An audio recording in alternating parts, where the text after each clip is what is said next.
Hi, I'm Helen, a 35-year-old stay-at-home wife who deeply cherishes the tranquility of our home, a cherished legacy from my late parents.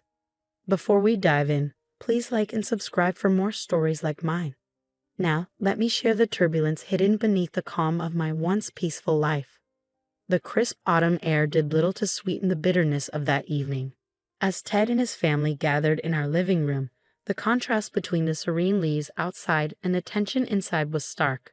"We think it's time Sarah, your sister-in-law, had a proper place to live," Ted's mother declared, her tone broking no argument. "This house would be perfect for her. This is our home, and it's in my name. Why should we give it up?" I protested, a mix of disbelief and anger in my voice. "It's what's best for the family," Ted replied, his tone firm, expecting compliance. "We're thinking of Sarah's future." Their demand stunned me. It wasn't just a request. It was a directive, a clear expectation that I would simply step aside. "Helen, you need to consider what's good for everyone," Ted's father added, his words echoing the family's entitlement. Feeling cornered, I shot back, "And what about what's good for me? Doesn't that matter at all?" Their responses were a blend of condescension and feigned sympathy, as if explaining to a child why they couldn't have candy before dinner.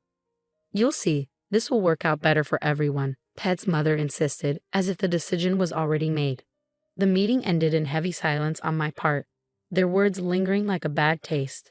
Ted appeared apologetic but resolute, a combination that only fueled my growing resentment.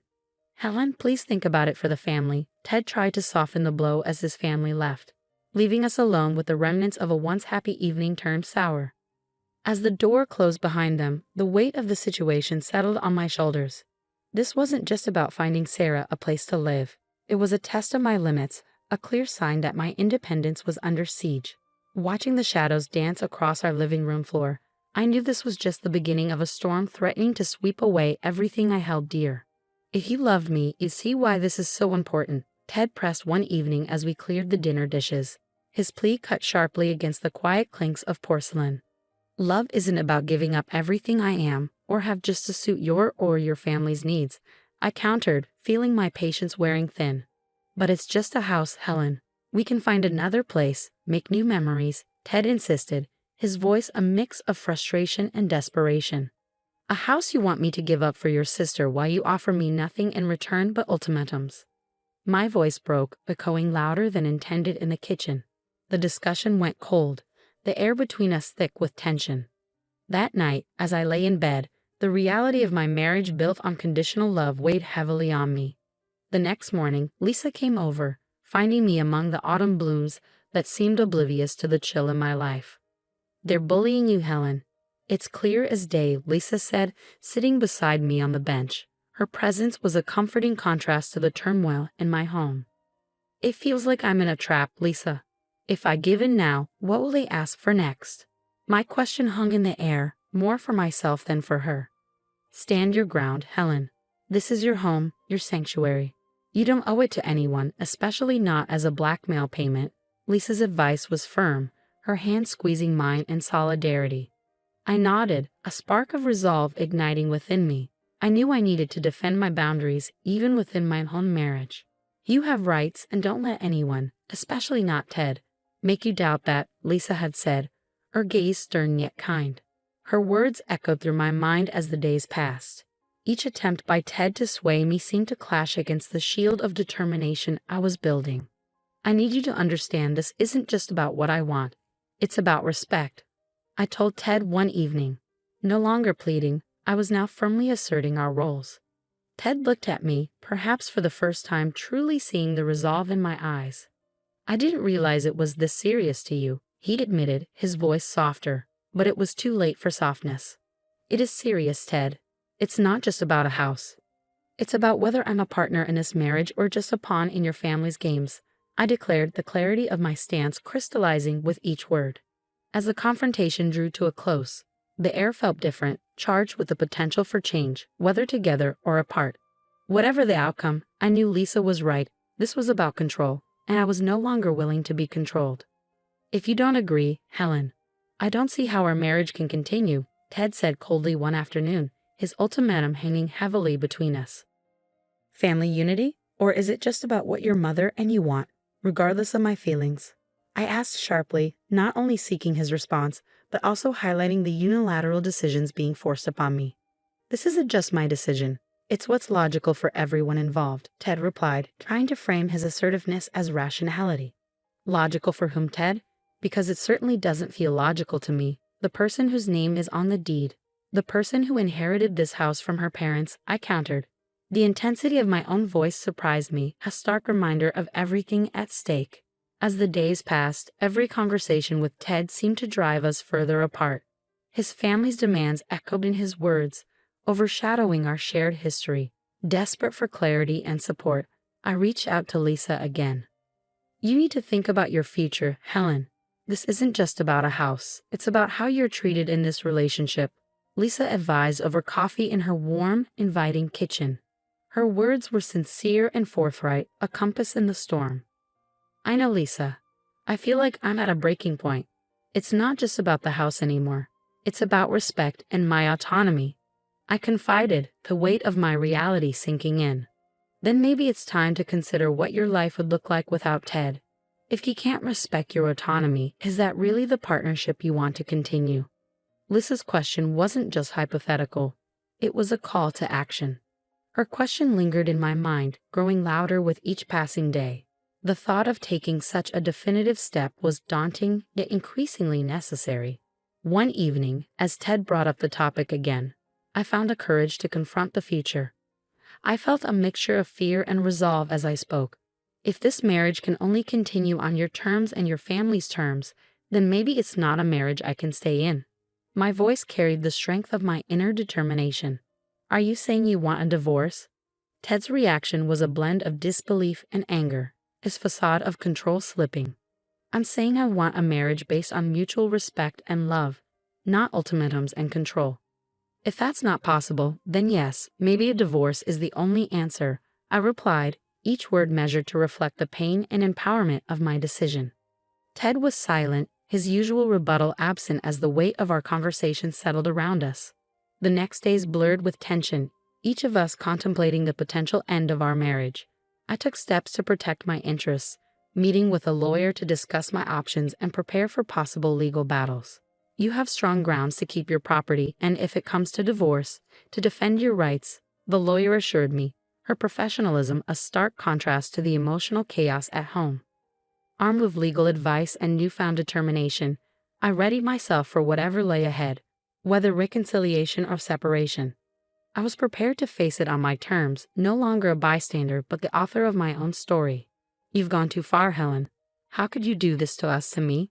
Ted's voice thundered through our soon-to-be former home as I folded my last set of linens, methodically smoothing the creases to calm my rattled nerves. It was never about us, Ted. It was always about what you and your family wanted.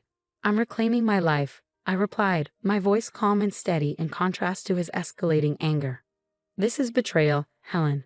You've betrayed my trust and my family's, he accused, his face flushed with fury. Betrayal? I think not. Protecting myself from manipulation isn't betrayal, I countered, standing firm in my decision. I countered, my resolve hardening with each word as I continued packing. Ted's mother, Martha, entered the room like a chilling gust of wind. You're destroying this family, selling this house out from under us. You selfish girl, she hissed, her words laced with venom. I am not responsible for holding together a family that doesn't respect me, I said, facing her with a defiance that had been building over years of suppressed grievances. This was my home, my sanctuary, and I will not be bullied into submission. Ted stood between us, torn between allegiances. Is there no way we can resolve this? Think about what you're doing, Helen. I've thought about it more than you know. It's decided, Ted. I am moving on. I said, my decision clear and final. The moving truck arrived the next morning. As I oversaw the loading of my life into boxes, Ted tried one last time. You don't have to do this, Helen. We can work it out. I needed a partner who stood by me, not one caught between me and his family's demands, I replied, not pausing in my tasks. With each box that left the house, I felt a weight lifting. I wasn't just moving my belongings. I was shifting the boundaries of my life, setting new, healthier limits. As the final items were loaded, I took one last look at the house. It had been a place of love and conflict, of growth and retreat. Now it was just a building in my rearview mirror. Goodbye, Ted. I wish things could have been different, I said, more to close the chapter than out of hope for reconciliation. Helen, Ted began, but I didn't stay to hear the end. As I drove away, I felt the strings of manipulation and control cut cleanly for the first time in years. My phone buzzed with a message from Lisa. You're free now. Coffee's on me when you're ready. I smiled, driving toward my new beginning. I knew the road ahead would be challenging, but it was mine to travel, free from the shadows of others' desires. My heart was heavy yet hopeful, ready for whatever lay ahead, armed with the lessons of the past and a promise of a future built on my own terms. Sitting across from Ted in the stark, neutral-colored room where our divorce mediation took place, I felt an unusual sense of detachment. His attempts to sway the mediator with emotional appeals only highlighted why this path was necessary. Helen, can't we just discuss this? There must be another way, Ted implored, his voice strained as he leaned across the table, searching for a glimpse of the connection we once shared. No, Ted. Discussions were for when I was being manipulated and threatened. This is the result of that, I replied firmly, my voice clear and resolute, no longer swayed by his pleas. As Ted realized his usual tactics were futile, his demeanor shifted to one of frustration and resignation. Helen, you're making a huge mistake, he muttered under his breath. Actually, Ted, I'm correcting one, I countered without hesitation, surprising even myself with the calm assertiveness that had grown within me. The mediator intervened, steering the conversation back to logistics. Let's focus on the division of assets. Helen, you've mentioned there are some personal items you wish to retain. Yes, items from my parents, things that hold sentimental value and have no relevance to Ted. I explained, listing the items that connected me to a past before my marriage began to suffocate me. Throughout the meeting, Lisa sat beside me, a silent pillar of support. Her presence was a constant reminder that I wasn't alone, that I had people in my corner who valued me for who I am, not for what I could give. After the meeting, as we walked to her car, Lisa squeezed my hand. How are you holding up? Better than I thought, I replied. It's like I'm finally breathing fresh air after being underwater for too long. I admitted, breathing in the crisp, invigorating autumn air around us. You're right, Lisa. I'm not just surviving, I'm reclaiming my life. Lisa's smile was both proud and encouraging, and I felt a wave of relief mixed with the adjustment to my new reality. Moving into a small apartment felt like stepping into a new world, one where every choice was mine alone. The space was minimal, the decor simple, reflecting the fresh start I was embracing. One evening, as I unpacked the last of my boxes, I came across an old photo album that my mother had compiled over the years. Flipping through its pages, I was flooded with memories of happier times, which brought both smiles and tears. It was then that I truly realized how far I had come, how much I had endured, and how much I had overcome. The phone rang, jolting me from my reverie. It was Ted, his voice softer and almost hesitant. I just wanted to say I hope you find what you're looking for. Thank you, Ted. I already have, I responded, the finality of my words closing the chapter on the past and opening the door to the future. With the divorce finalized and my past officially behind me, I looked forward to the days ahead with a renewed sense of hope and excitement. I had plans and dreams that had been shelved, now ready to be pursued. Life awaited, not as a continuation of what was, but as a celebration of what could be. As I closed the photo album and placed it on a shelf, it wasn't just a book being set down. It was the foundation of a new narrative, one where I was the author of my own story, finally pouring a perfect latte, the steam swirling up like the new hopes and possibilities before me. I glanced across the counter at Lisa, who was chatting with one of our regulars. The cafe buzzed with the lively energy of a community coming together, a stark contrast to the isolation of my past life. It's incredible, isn't it? Lisa said, joining me behind the counter. Her eyes sparkled with the pride and joy we both felt. It really is, I agreed, handing a freshly brewed coffee to a waiting customer who greeted me with a warm smile. Every cup we serve is a reminder of what we've overcome. Just think, 6 months ago this was all just an idea, Lisa remarked as she wiped down the counter. And now it's a place that brings people together. It feels like we're not just serving coffee but building a community. My heart swelled with every satisfied customer's nod and smile. The bell above the door jingled as a new customer walked in.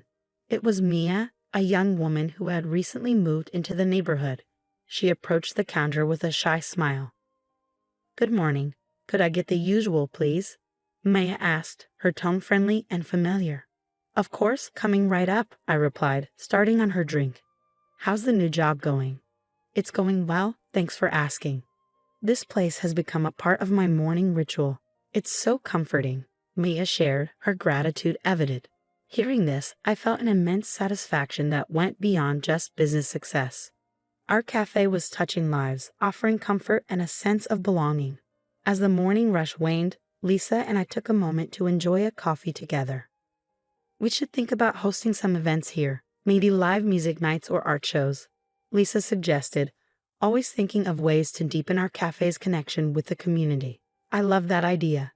Let's turn this place into a hub for creativity, where artists can showcase their work," I said, thrilled by the prospect of expanding our impact. Just then, my phone chimed softly with a message from Ted, the first in weeks.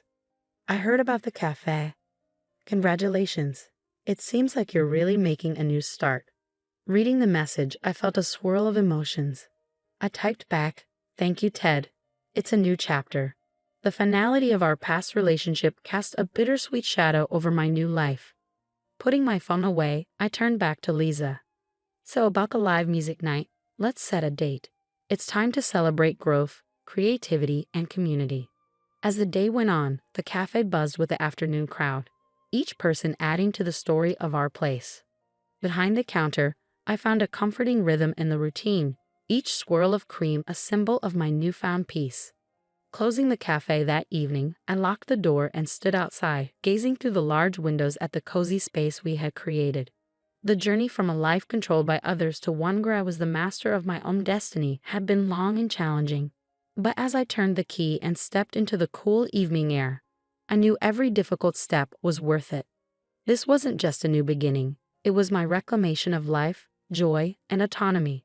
In this little cafe, I wasn't just surviving, I was thriving. Now I'd love to hear from you. Do you think Helen was right to sell the house without discussing it with Ted, given the circumstances? This situation raises important questions about personal freedom versus family obligations. What's your take on balancing these aspects in a relationship? Share your thoughts in the comments below.